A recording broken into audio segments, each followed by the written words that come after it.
Hi, and welcome to Life Beyond the Commit.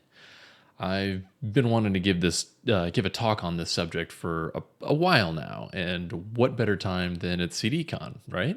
So, without further ado, let's light this candle. My name is Deepak, and I am CTO at Puppet. And Puppet, some of you might be familiar with Puppet, the open source tool that does configuration management. But Puppet Incorporated not only builds products that do configuration management, but holistically just infrastructure management software in general. And my role there as CTO puts me in charge of things like long-term technology strategy, internal product architecture, and new product introduction. And most recently, I've been in charge of a new product called Relay, which is an event driven automation or self healing infrastructure product, which is very much related to the kind of problem space and the topic that I'm going to be going over with all of you today. So, with that, let's get it started.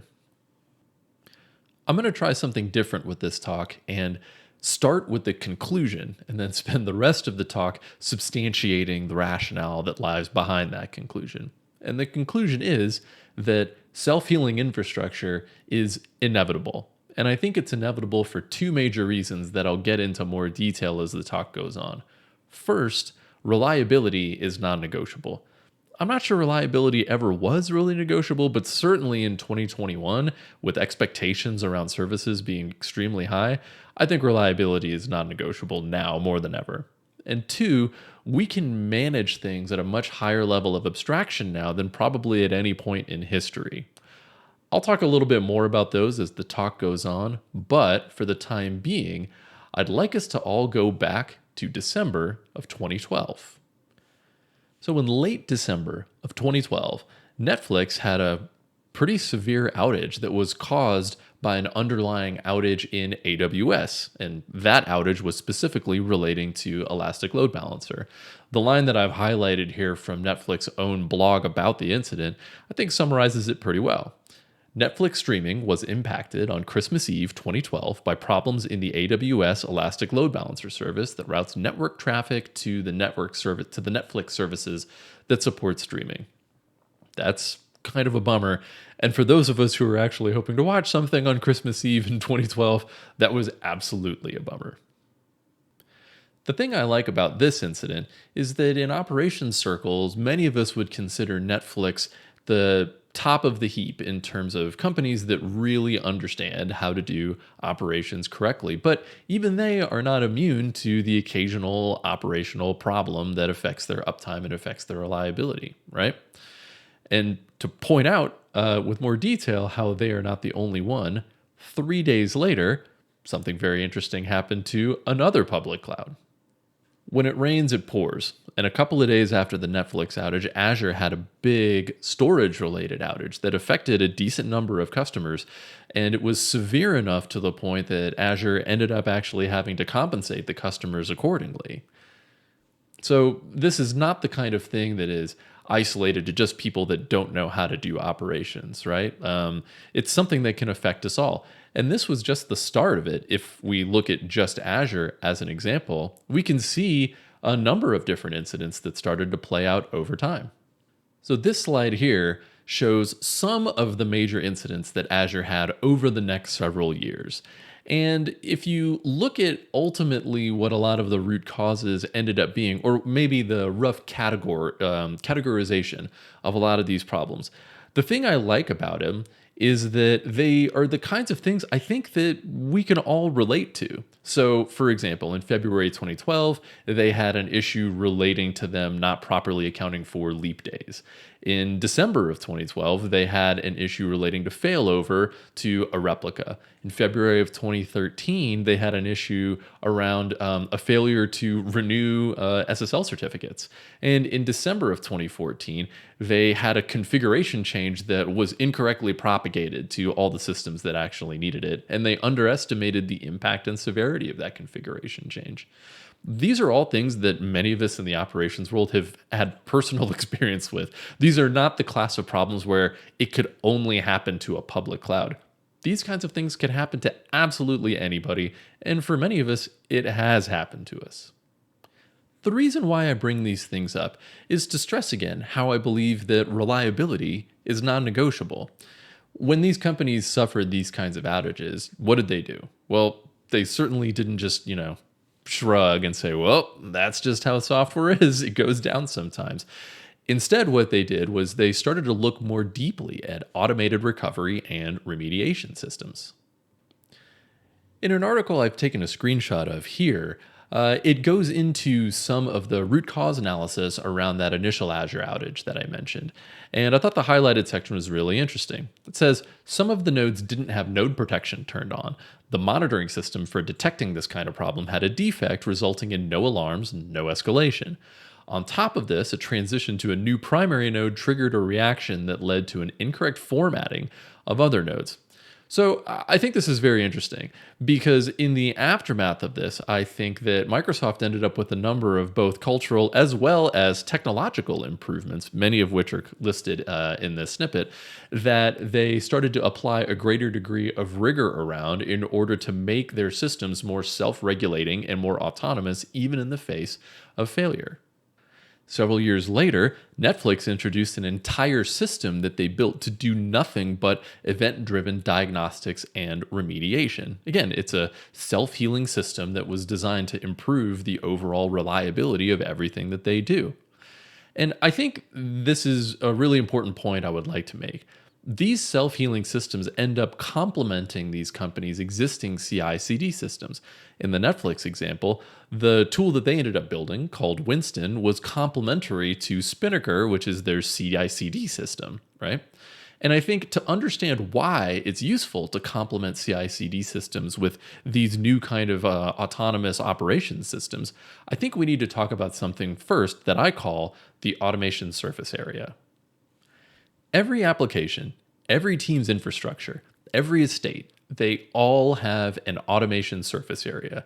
And by that I mean the set of components involved in all of your development, operations, and security workflows. This surface area represents all the processes that tie absolutely everything together and keep things running. In essence, it represents all the things you could, in theory, automate.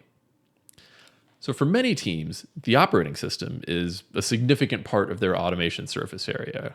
So engineers are automating workflows that involve direct OS level interactions across their entire infrastructure, like manipulating file content, installing packages, configuring user accounts, setting up firewall rules, and more.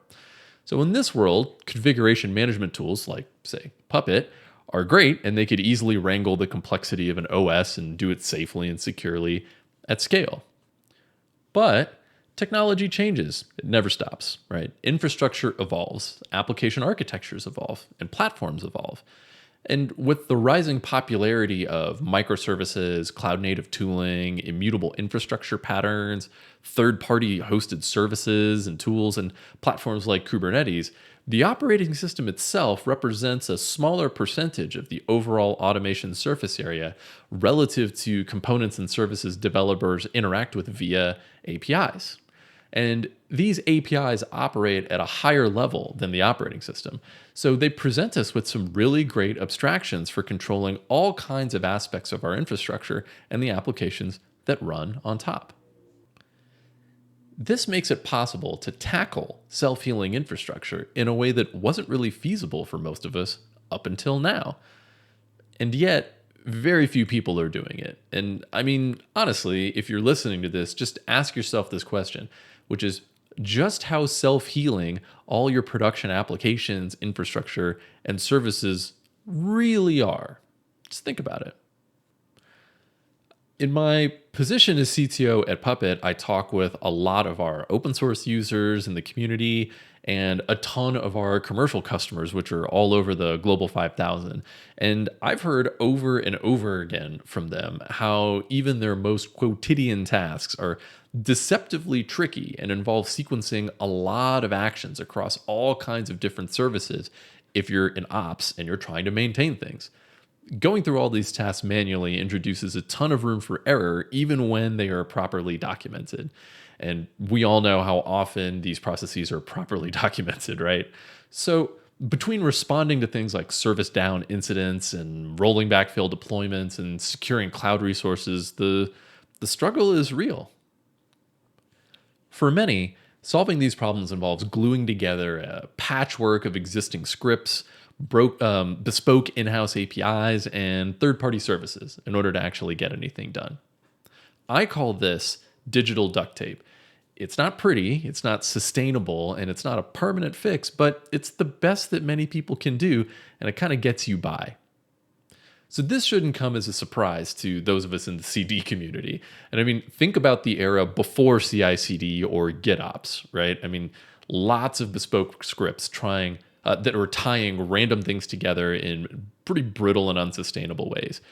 We've improved a ton with respect to continuous delivery, but continuous operability remains elusive to most of us. So this is as good of a point as any to ask, what would it take to make self-healing infrastructure more achievable for the masses?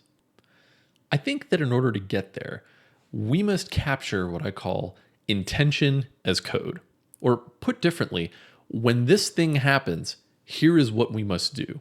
Fundamentally, that statement is a huge part of operations as a field. Most ops folks, whether you're a systems administrator, whether you're a developer that happens to be managing production systems, or you're a site reliability engineer or a DevOps engineer, you're constantly asking yourself and thinking about, when this thing happens, here is what needs to happen as a result. And I think if we could capture the answers to those questions, that is the intention. That is what we are trying to accomplish. And if we could capture that as code, then I think we would be in a fundamentally different place as an industry with respect to how to operate all of our systems as they get more complex, or operating them at scale, or most importantly, operating them in a more self-regulating, unattended way. So some examples of this. Let's say we just deployed some new code. When we receive a monitoring alert that our error rate is above 10%, perform a complex rollback. Okay? Or when we notice latency to a service is too high for too long, notify the team and orchestrate a failover. Or when we see a new S3 bucket appear that's world readable, flip the permissions to private and file a ticket against that project for further investigation. For those of you paying attention, that would have been the Capital One security breach. Let's see. Or when our intrusion detection system detects something fishy on a compute instance, like say, I don't know, someone's mining Bitcoin, then orchestrate a reconfiguration of the network to quarantine the system and notify the security team via Jira or ServiceNow or whatever. So again, when this thing happens, here is what we must do. So this list, I think, can go on and on and on, but ultimately it all comes back to that same sort of pattern. It's not about the tools that you are using in and of themselves. It's not about how many things off the CNCF landscape page that you're bringing to bear to solve your problems. That's only one part of the puzzle. The rest of it is how you tie these things together to solve these big operations problems that you have. So let's put that phrase up on the screen. And then I think an interesting exercise would be to try to break this down at a technical level to figure out how we can attack this problem technologically. And I think we can start by remixing a lot of the core concepts that we already know and love from the continuous delivery world. One place we can start with is with events, aka the when this happens part.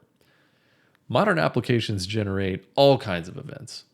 Mostly noise, but with important signals intermixed, right? And the ability to understand and respond to those events automatically is key to making this whole thing work. These events can be things like inputs from monitoring systems, security scanners, cloud events, pub sub messages, state changes in ticketing systems, incoming Slack messages, etc. Remember, these are all events produced by things that aren't just super techie or infrastructure related. It's any kinds of events coming from anything that's part of your overall automation surface area. So it shouldn't surprise anybody that things like ticketing systems or communication tools show up there, because those are critical parts of an ops person's stack, more or less, in terms of solving problems, right? So it's one thing to just say, we need to have smarter systems that receive all these events, right? But it's another thing, I think, to actually do it in practice. And that's because I think the implementation of this idea is significantly more complicated than it seems on the surface, even for something really simple like webhooks. Say that you want to have an event-driven automation. You want to have a automated response based on events that were coming from two vendors' signals, right? Like maybe one is from your cloud provider and another is from your monitoring system. And let's say both of those are very simple events in that they are webhooks. Well, okay, let's walk through what it would actually take in order to support that, right?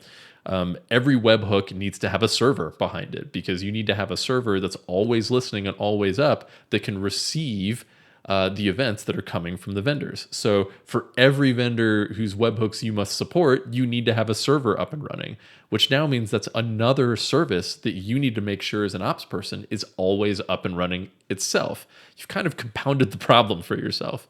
And then even then, you might need to write custom logic that post-processes or interprets those payloads, normalizing it into a format where you can actually do some automation as a result of receiving those events. I think all these things kind of add and add and add to the layers of complexity required just to do something very basic. Like, I just want to launch a script when I get a couple of webhooks that come in. And then imagine how much more complex it would be if you don't just want to launch a script and you want to do something incredibly sophisticated. I think if you take all these things together, it creates a bit of an unfair burden on operations folks. The difficulty required in building systems that are both robust and actually help you automate other stuff, it can be hard. And I don't think it's reasonable to expect operations folks to build all of these systems themselves. I think this is a place where the CD community could definitely help. To give an example about how tools can help solve these problems, in Relay, the tool that we just launched, the way that we handle this is you can supply us with a container where the container represents all of the custom logic you need that responds to a webhook.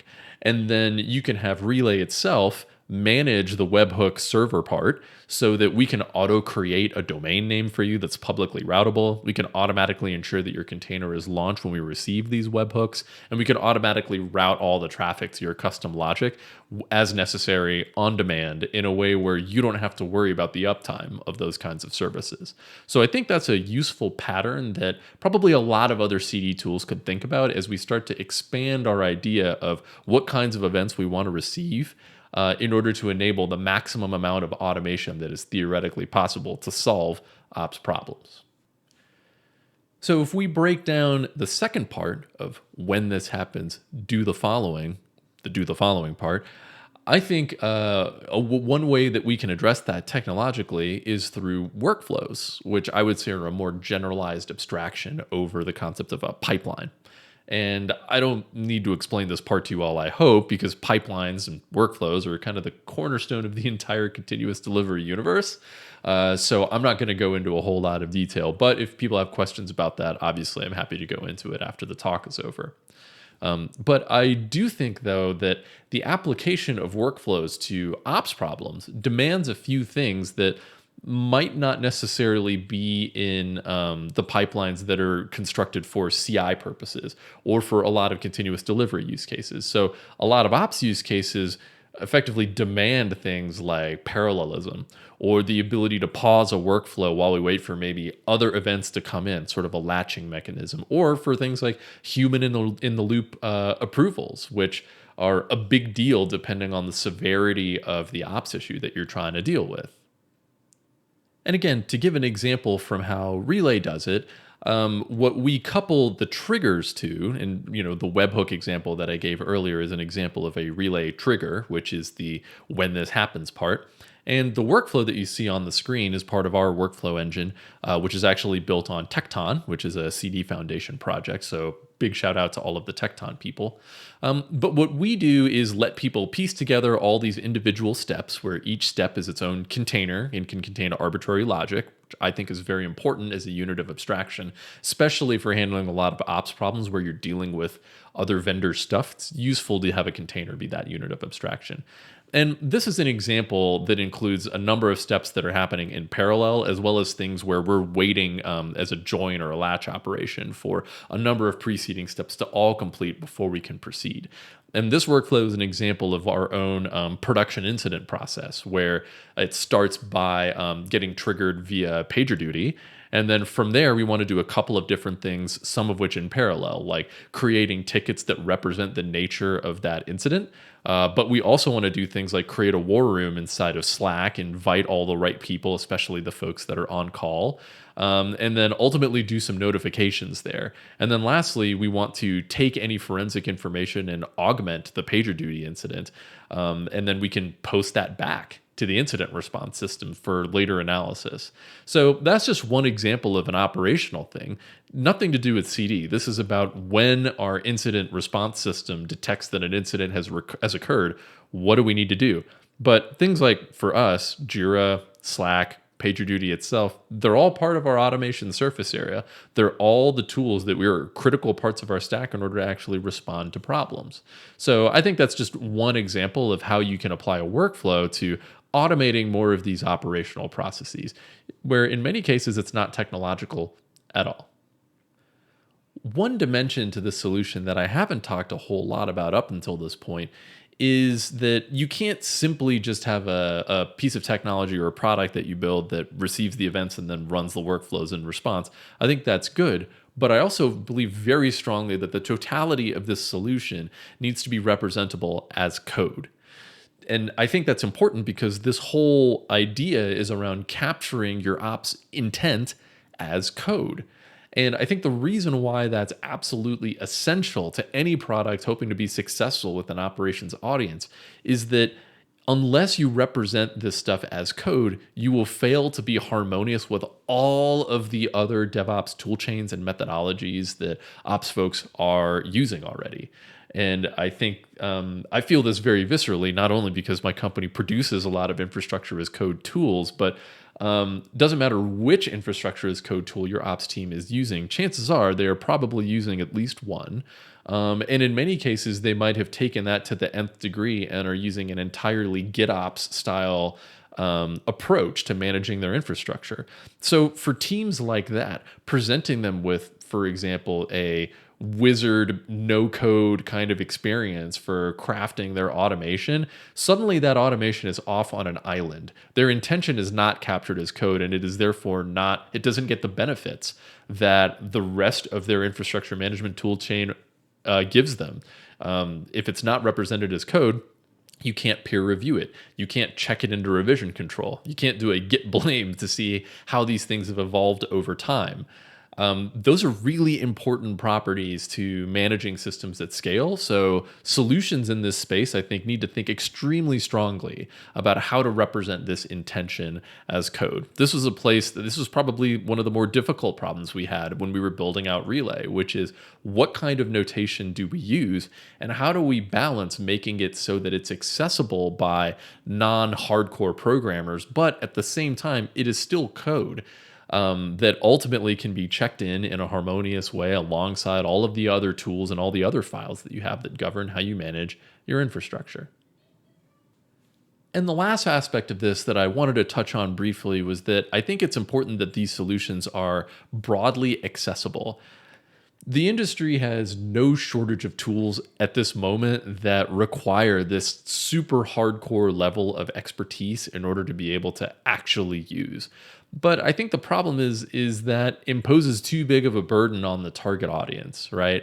I think that ultimately we as an industry are much better served if we can build tools that offer the broadest possible set of ops skill sets. Like if those folks have quick time to value and they have an ability to quickly automate the things that are keeping them up at night, and they don't have to necessarily pause and then read 14 books on how to become an expert Go programmer, read or spend weeks upon weeks figuring out how to code up their automation in the form of a Kubernetes operator or controller or something like that. I think it's a bridge too far, right? And I think it makes this problem a little more challenging to solve because I think it's harder to make a complex solution easier for people to digest. But I think this is a hugely valuable focus area for any of us in the CD community that are looking at trying to apply CD principles to these other very related problem areas. And I think a big part of that is like, how do we put these capabilities in the hands of the absolute largest number of people possible that are part of that target audience? So personally, I'm not super interested anymore in building tools for the most elite of the elite, the 1% of the 1% of ops folks out there. I'd rather build tools that work for the 99% of folks in IT. And I think that's something I would encourage all of us to think a lot more about. Easy extensibility of these kinds of tools without requiring advanced programming, I believe, is a really huge deal. So I think for those of us who are building these kinds of tools, it's worth thinking about what is that unit of abstraction for, say, building a step that you can put inside of a workflow, or building an event handler. Does that require that you're a JavaScript programmer? Does that require that you are an expert Go programmer? Or can you just put a container in there and that could have a bash script inside of it? One of those is clearly more democratic, quote unquote, in terms of its accessibility. And the others, I think, inadvertently impose a certain level of gatekeeping on the audience. And I think that the ops community deserves better from us in terms of the accessibility of a lot of the systems that we're building. So combining workflows and events leads to truly responsive automation that can cover the full continuum of scenarios that ops folks are regularly faced with, and it can do it at the velocity that they actually need. And I think this is really important as our systems become more complex and as the rate of change in these systems continues to escalate. These systems can change so fast. These things can, modern applications and modern architectures can autoscale without you even knowing it. Serverless functions can spin up multiple instances all the time. These systems have a certain liveness to them in ways that weren't really there, I'd say, 10 or 15 years ago. And that rate of change is so high, I think that it calls upon us to respond to these kinds of events or match that rate of change in a way that I think has to be faster than the speed of a commit. And I think self-regulating systems can operate faster than the speed of a commit. We need tools that operate at the speed of the events that are being emitted by the systems, not the speed of a human being able to hit the big green button in GitHub to actually make something happen as a result.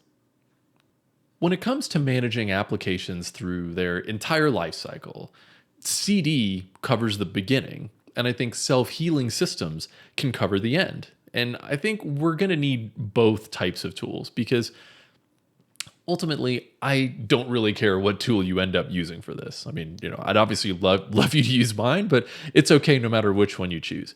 Because the important thing is that I think the ops community and the CD community, that we need to work together to get to a place where our systems end up more reliable and where we can spend less time getting paged in the middle of the night to fix stuff and more time relaxing. And after all, I think we've all earned some relaxation, don't you? So that's all I've got. So I'm Deepak, and this has been Life Beyond the Commit. So please check out relay.sh, where we implement many of the ideas from this talk in the form of an actual product. You can reach out to me. I'm just Deepak at puppet.com. Or if you are a Puppet user, you can join the community Slack, and I'm just Deepak on that Slack channel. And I'm looking forward to all the questions that you have. So last but not least, thank you all for listening, and I appreciate you taking the time. Cheers.